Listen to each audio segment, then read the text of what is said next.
माननीय सभापति महोदय, मैं माननीय राज्यपाल महोदय के अभिभाषण पर अपने ख्याल का इजहार करने के लिए खड़ा हुआ हूँ। माननीय राज्यपाल महोदय का अभिभाषण सरकार का बयान होता है।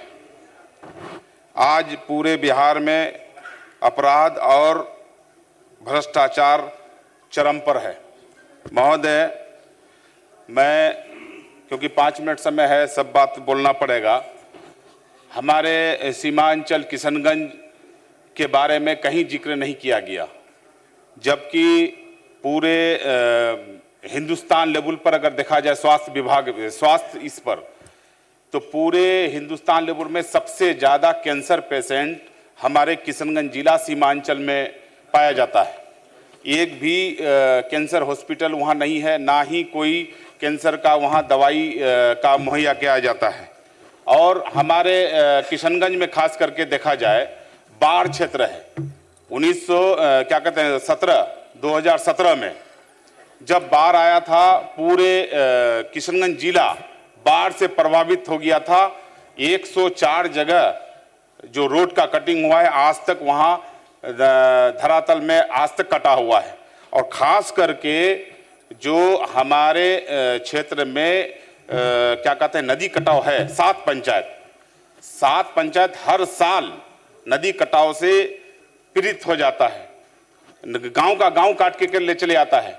और जल संसाधन मंत्री भी जी हैं, मैं आग्रह करना चाहूँगा कि हर साल वो जो नदी कटाव में बोरा से बांस से जो बांधा जाता है, ये फौरी तौर पर बनाया जाता है और बरसात में फिर दूसरा बरसात में यानी फिर से बनाया जाता है। तो मैं चाहूँगा कि बोल्डर पिचिंग का निर्माण हो, ताकि हमेशा के लिए जो बाढ़ पीड़ित का मामला समस्या आता है उसमें ना आए। और दूसरी बात और भी है जो कि उद्योग से है। हमारे किशनगंज जिला में एक भी उद्योग का नहीं खोला गया है। किशनगंज सीमांचल को हमेशा इग्नोर किया जा रहा है। राज्यपाल महोदय जी बहुत सारे भाषण किए हैं, बहुत अच्छी बात है, लेकिन कमी जो है हमारे बिहार में उसको हम छुपा नहीं सकते हैं। हमारा जो क्या कहते हैं कि नीट छात्र के साथ जो ये हुआ है, घटना हुआ है, इसको हम छुपा नहीं सकते हैं।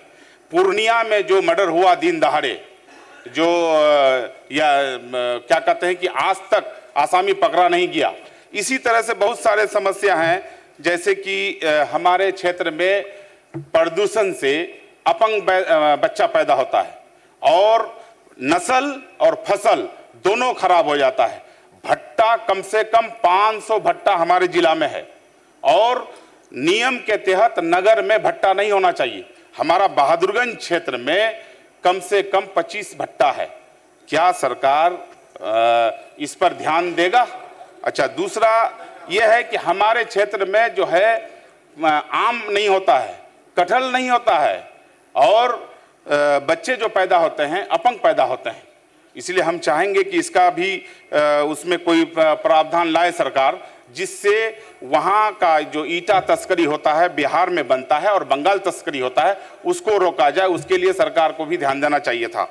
और रहा सवाल हमारे क्षेत्र का, खास करके जो 7 पंचायत है जिसके बारे में हमने जिक्र किया, मैं गांव गिनाना चाहूँगा। पत्थरघट्टी में दिघल बैंक प्रखंड आता है। पत्थरघट्टी में एक गांव है जिसको नदी में कटाव लेके चला गया है। आज तक वो नदी गांव का बांधने का काम नहीं हुआ है। दूसरा है मटियारी पंचायत, उसके बाद है मैजभतना पंचायत, उसके बाद है आपका खारी टोला, बोचागाड़ी, सतमेरी, लौचा, इनुस टोला। इसी तरह से पूरा चपेट में है नदी कटाव से। अब मैं चाहूँगा कि सरकार उसके लिए बोल्डर पिचिंग के लिए कोई ये ले आए, ताकि मतलब हमारा गांव का ये हो जाए, बच जाए।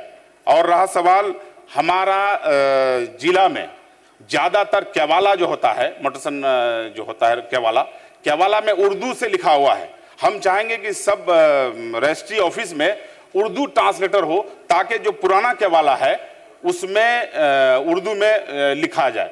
थाना में भी इसी तरह से उर्दू में अगर कोई दरखास्त जाता है तो उसमें नकार दिया जाता है, उसको फेंक दिया जाता है। हम चाहेंगे कि उर्दू ट्रांसलेटर का भी थाना में भी। सदस्य आपके पास में मात्र 1 मिनट का वक्त है। अच्छा चलिए ठीक है। अब रहा सवाल, अब है बिहार का पूरा मसला, बहुत सारे मसले हैं जिसमें मैं बोलना चाहूँगा किसानों को उनके उत्पादन के लिए सही मूल्य नहीं मिल रहा है। मक्का, हमारे किशनगंज जिला में जो मक्का खेती होता है उसके लिए वहाँ कोई फैक्ट्री नहीं है। हम चाहेंगे कि उद्योग का वहाँ निर्माण हो ताकि मतलब वहाँ का किसानों को सही उचित मूल्य मिल सके। अस्पतालों में जो चिकित्सालय है, दवाई का उपलब्ध नहीं किया जाता है कहीं भी, खास करके कुत्ता काटने वाला मरीज जाता है, सांप काटने वाला मरीज जाता है। बहादुरगंज में इस तरह का मामला आया, बहादुरगंज अस्पताल में आपका सांप काटने वाला दवाई नहीं मिला, जिसके कारण वहाँ का वो मरीज मर गया।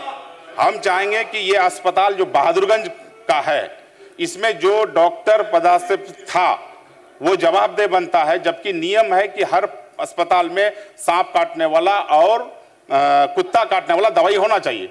उसका जान चला गया, इसका जिम्मेवार कौन है? बिहार सरकार है या उसका पदाधिकारी है? अगर उसका पदाधिकारी है तो वो जवाब वो देगा या उस पर कार्रवाई हो। आप अपना आसन ग्रहण करें। ठीक है हुजूर, मैं करता हूं। सभापति महोदय, यही कहूंगा कि बहुत सारे मसले हैं लेकिन 5 मिनट का समय था, लेकिन इतना कहूंगा जो बात हमने बोला है इस पर कुछ अमल हो तो अच्छी बात है।